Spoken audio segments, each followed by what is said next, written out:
أعوذ بالله من الشيطان الرجيم. بسم الله الرحمن الرحيم. الحمد لله الذي أنزل على عبده الكتاب ولم يجعل له عوجا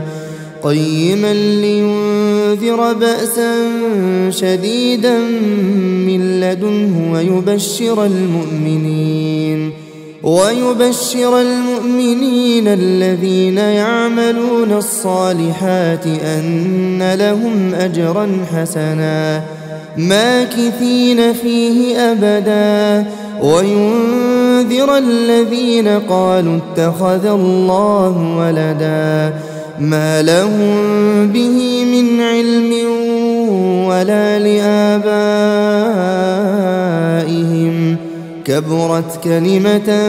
تخرج من أفواههم إن يقولون إلا كذبا فلعلك باخع نفسك على آثارهم إن لم يؤمنوا بهذا الحديث أسفا إنا جعلنا ما على الأرض زينة لها لنبلوهم أيهم أحسن عملا وإنا لجاعلون ما عليها صعيدا جرزا أم حسبت أن أصحاب الكهف والرقيم كانوا من آياتنا عجبا إذ أوى الفتية إلى الكهف فقالوا ربنا آتنا من لدنك رحمة وهيئ لنا من أمرنا رشدا فضربنا على آذانهم في الكهف سنين عددا ثم بعثناهم لنعلم أي الحزبين أحصى لما لبثوا أمدا نحن نقص عليك نبأهم بالحق إنهم فتية آمنوا بربهم وزدناهم هدى وربطنا على قلوبهم إذ قاموا فقالوا ربنا رب السماوات والأرض لن ندعو من دونه إلها لقد قلنا إذا شططا هؤلاء قومنا اتخذوا من دونه آلهة لولا يأتون عليهم بسلطان بين فمن أظلم ممن افترى على الله كذبا وإذ اعتزلتموهم وما يعبدون إلا الله فأووا إلى الكهف ينشر لكم ربكم من رحمته ويهيئ لكم من أمركم مرفقا وترى الشمس إذا طلعت تزاور عن كهفهم ذات اليمين وإذا غربت تقرضهم ذات الشمال وهم في فجوة منه ذلك من آيات الله من يهد الله فهو المهتد ومن يضلل فلن تجد له وليا مرشدا وتحسبهم أيقاظا وهم رقود ونقلبهم ذات اليمين وذات الشمال وكلبهم باسط ذراعيه بالوصيد لو اطلعت عليهم لوليت منهم فرارا ولملئت منهم رعبا وكذلك بعثناهم ليتساءلوا بينهم قال قائل منهم كم لبثتم قالوا لبثنا يوما أو بعض يوم قالوا ربكم أعلم بما لبثتم فابعثوا أحدكم بورقكم هذه إلى المدينة فلينظر أيها أزكى طعاما فليأتكم برزق منه وليتلطف ولا يشعرن بكم أحدا إنهم إن يظهروا عليكم يرجموكم أو يعيدوكم في ملتهم ولن تفلحوا إذا أبدا وكذلك أعثرنا عليهم ليعلموا أن وعد الله حق وأن الساعة لا ريب فيها إذ يتنازعون بينهم أمرهم فقالوا ابنوا عليهم بنيانا ربهم أعلم بهم قال الذين غلبوا على أمرهم لنتخذن عليهم مسجدا سيقولون ثلاثة رابعهم كلبهم ويقولون خمسة سادسهم كلبهم رجما بالغيب ويقولون سبعة وثامنهم كلبهم قل ربي أعلم بعدتهم ما يعلمهم إلا قليل فلا تمار فيهم إلا مراء ظاهرا ولا تستفت فيهم منهم أحدا ولا تقولن لشيء إني فاعل ذلك غدا إلا أن يشاء الله واذكر ربك إذا نسيت وقل عسى أن يهديني ربي لأقرب من هذا رشدا ولبثوا في كهفهم 300 سنين وازدادوا 9 قل الله أعلم بما لبثوا له غيب السماوات والأرض أبصر به وأسمع ما لهم من دونه من ولي ولا يشرك في حكمه أحدا واتل ما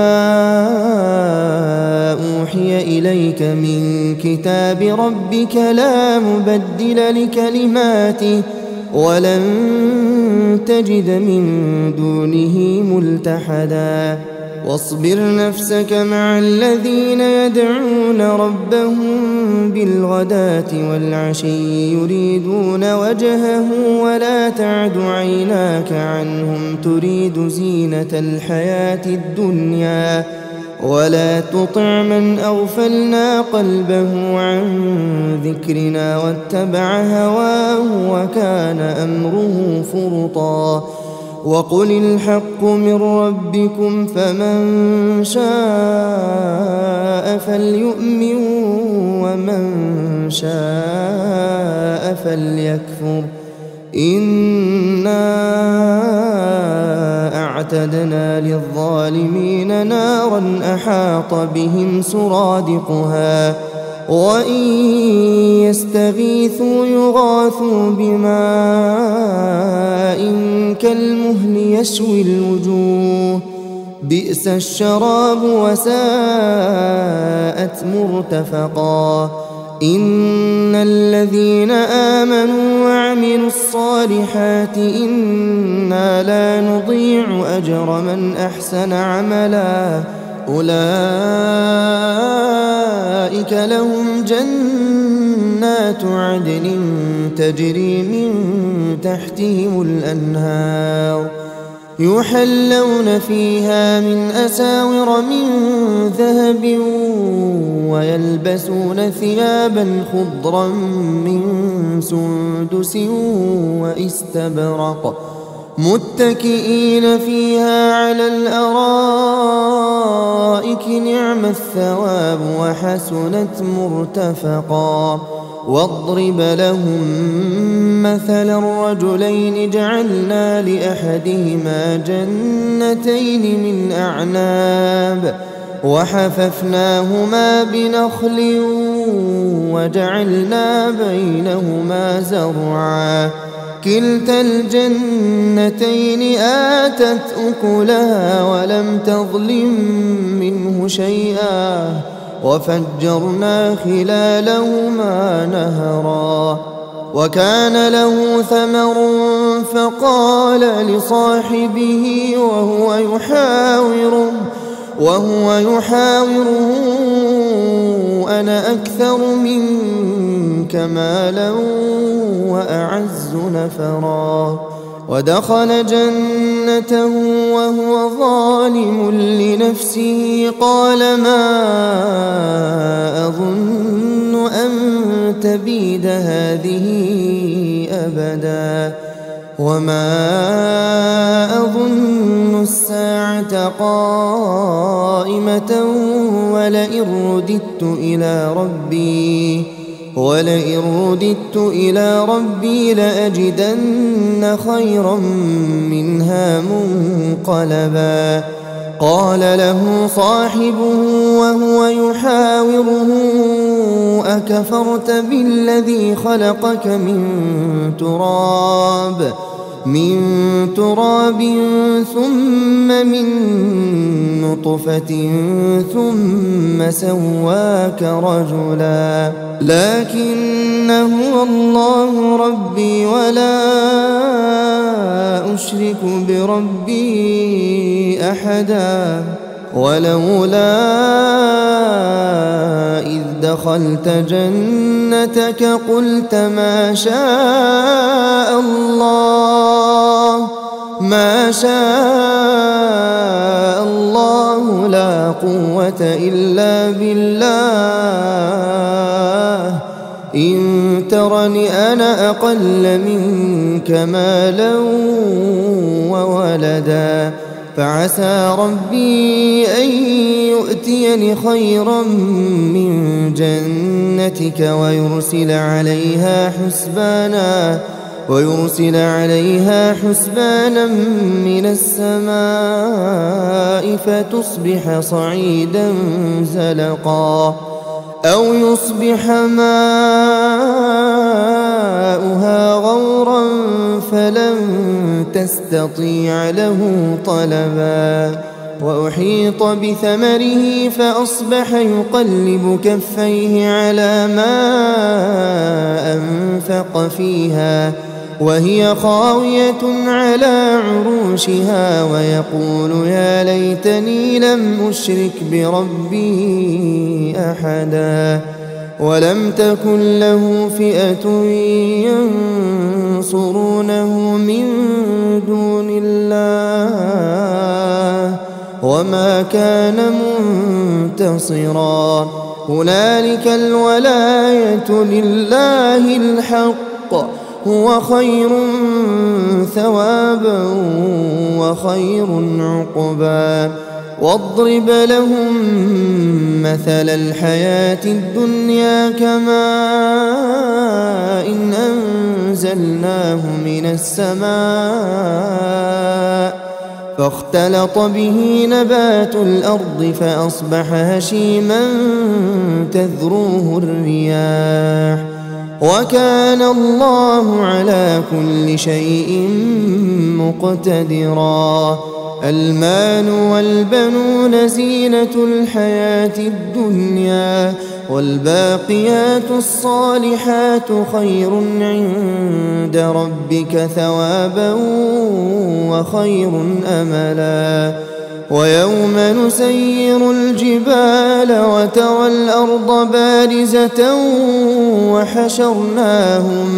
وحشرناهم فلم نغادر منهم أحدا وعرضوا على ربك صفا لقد جئتمونا كما خلقناكم أول مرة بل زعمتم أن لن نجعل لكم موعدا ووضع الكتاب فترى المجرمين مشفقين مما فيه ويقولون يا ويلتنا ما لهذا الكتاب لا يغادر صغيرة ولا كبيرة إلا أحصاها ووجدوا ما عملوا حاضرا ولا يظلم ربك أحدا وإذ قلنا للملائكة اسجدوا لآدم فسجدوا إلا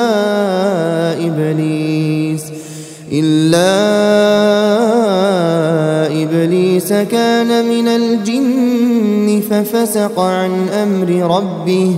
أفتتخذونه وذريته أولياء من دوني وهم لكم عدو بئس للظالمين بدلا ما أشهدتهم خلق السماوات والأرض ولا خلق أنفسهم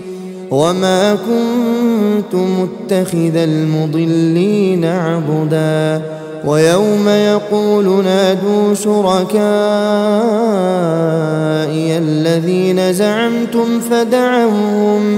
فدعوهم فلم يستجيبوا لهم وجعلنا بينهم موبقا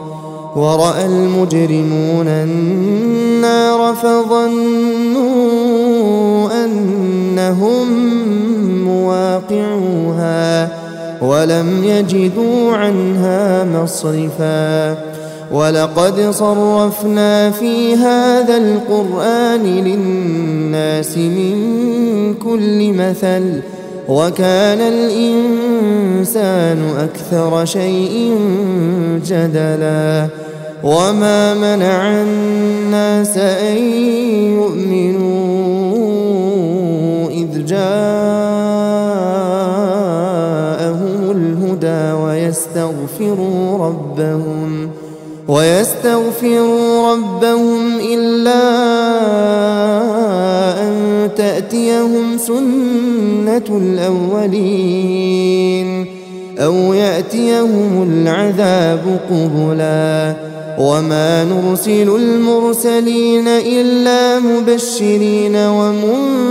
ومنذرين ويجادل الذين كفروا بالباطل ليدحضوا به الحق واتخذوا آياتي وما أنذروا هزوا ومن أظلم ممن ذكر بآيات ربه فأعرض عنها ونسي ما قدمت يداه إنا جعلنا على قلوبهم أكنة أن يفقهوه وفي آذانهم وقرا وإن تدعهم إلى الهدى فلن يهتدوا إذا أبدا وربك الغفور ذو الرحمة لو يؤاخذهم بما كسبوا لعجل لهم العذاب بل لهم موعد لن يجدوا من دونه موئلا وتلك القرى أهلكناهم لما ظلموا وجعلنا لمهلكهم موعدا وإذ قال موسى لفتاه لا أبرح حتى أبلغ مجمع البحرين حتى أبلغ مجمع البحرين أو أمضي حقبا فلما بلغا مجمع بينهما نسيا حوتهما فاتخذ سبيله في البحر سربا فلما جاوزا قال لفتاه آتنا غداءنا لقد لقينا من سفرنا هذا نصبا قال أرأيت إذ أوينا إلى الصخرة فإني نسيت الحوت وما أنسانيه إلا الشيطان أن أذكره واتخذ سبيله في البحر عجبا قال ذلك ما كنا نبغي فارتدا على آثارهما قصصا فوجدا عبدا من عبادنا آتيناه رحمة من عندنا وعلمناه من لدنا علما قال له موسى هل أتبعك على أن تعلمني مما علمت رشدا قال إنك لن تستطيع معي صبرا وكيف تصبر على ما لم تحط به خبرا قال ستجدني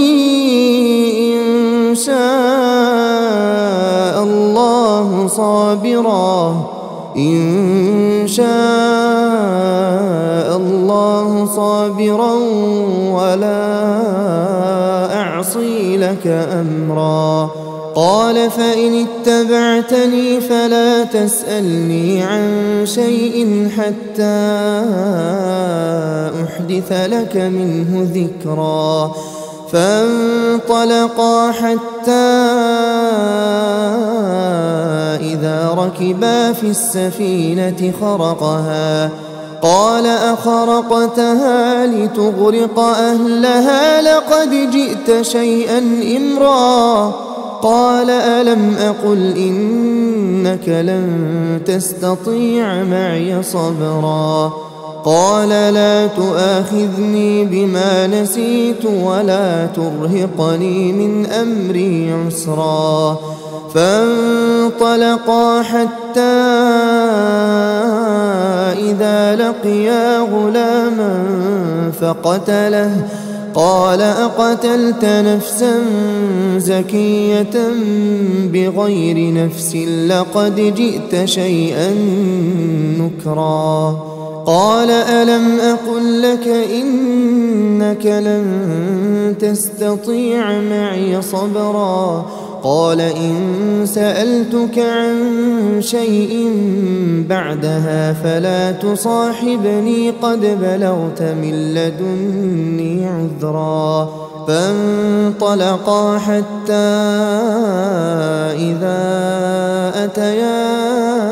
أهل قرية استطعما أهلها فأبوا أن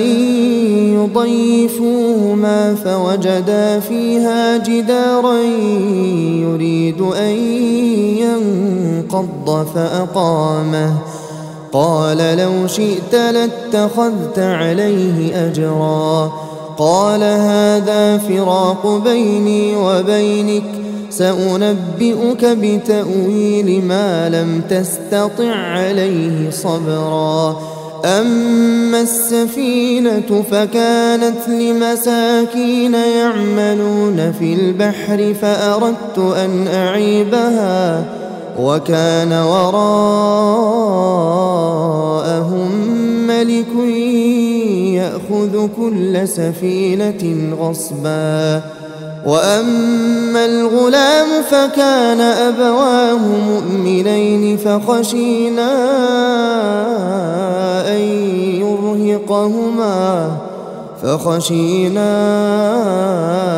أن يرهقهما طغيانا وكفرا، فأردنا أن يبدلهما ربهما خيرا منه زكاة وأقرب رحما. وأما الجدار فكان لغلامين يتيمين في المدينة وكان تحته كنز لهما وكان أبوهما صالحا، فأراد ربك أن يبلغا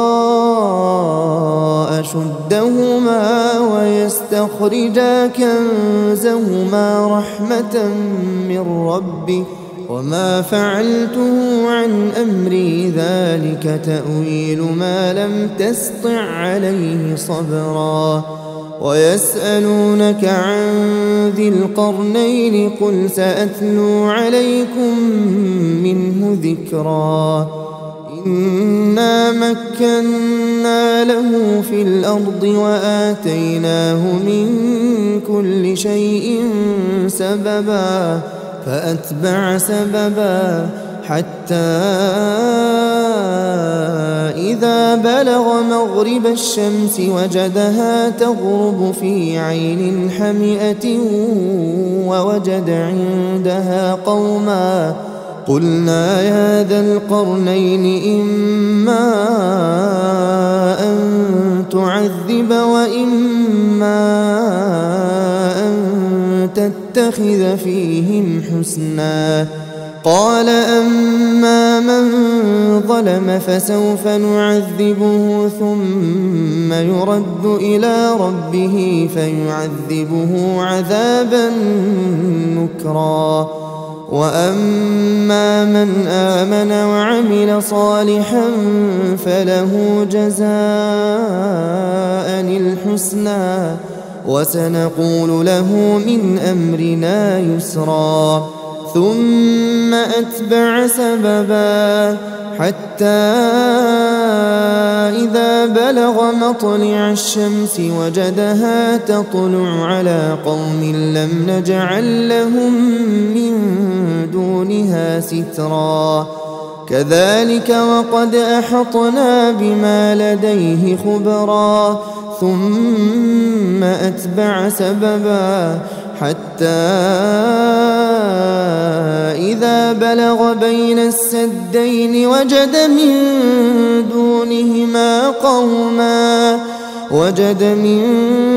دونهما قوما لا يكادون يفقهون قولا. قالوا يا ذا القرنين إن يأجوج ومأجوج مفسدون في الأرض فهل نجعل لك خرجا على أن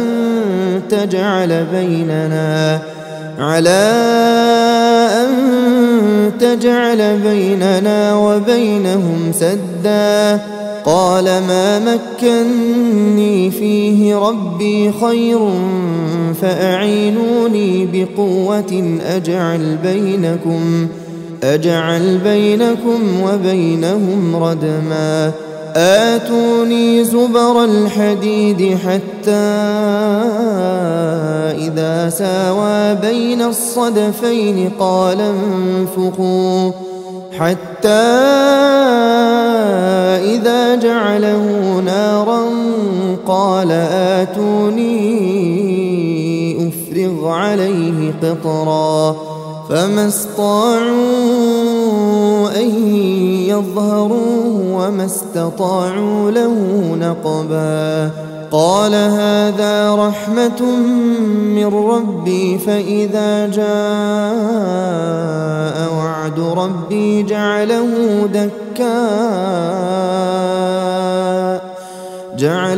دكاء وكان وعد ربي حقا. وتركنا بعضهم يومئذ يموج في بعض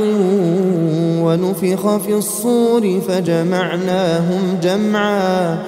وعرضنا جهنم يومئذ للكافرين عرضا.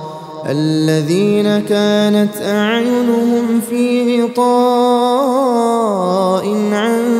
ذكري وكانوا لا يستطيعون سمعا أفحسب الذين كفروا أن يتخذوا عبادي من دوني أولياء إنا أعتدنا جهنم للكافرين نزلا قل هل ننبئكم بالأخسرين أعمالا الذين ضل سعيهم في الحياة الدنيا وهم يحسبون أنهم يحسنون صنعا أولئك الذين كفروا بآيات ربهم ولقائه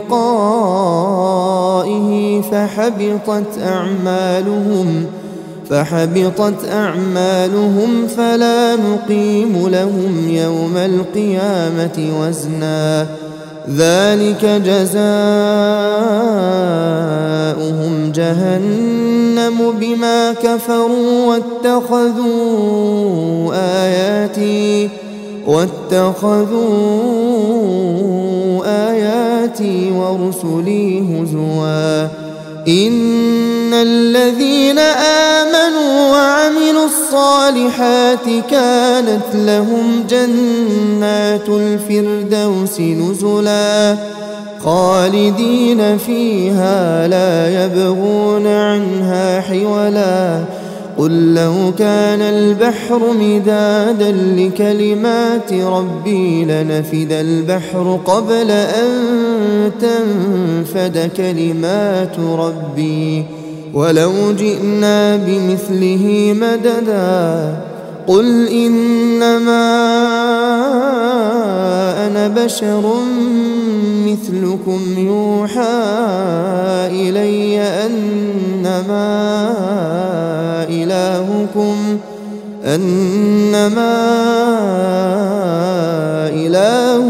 إله واحد فمن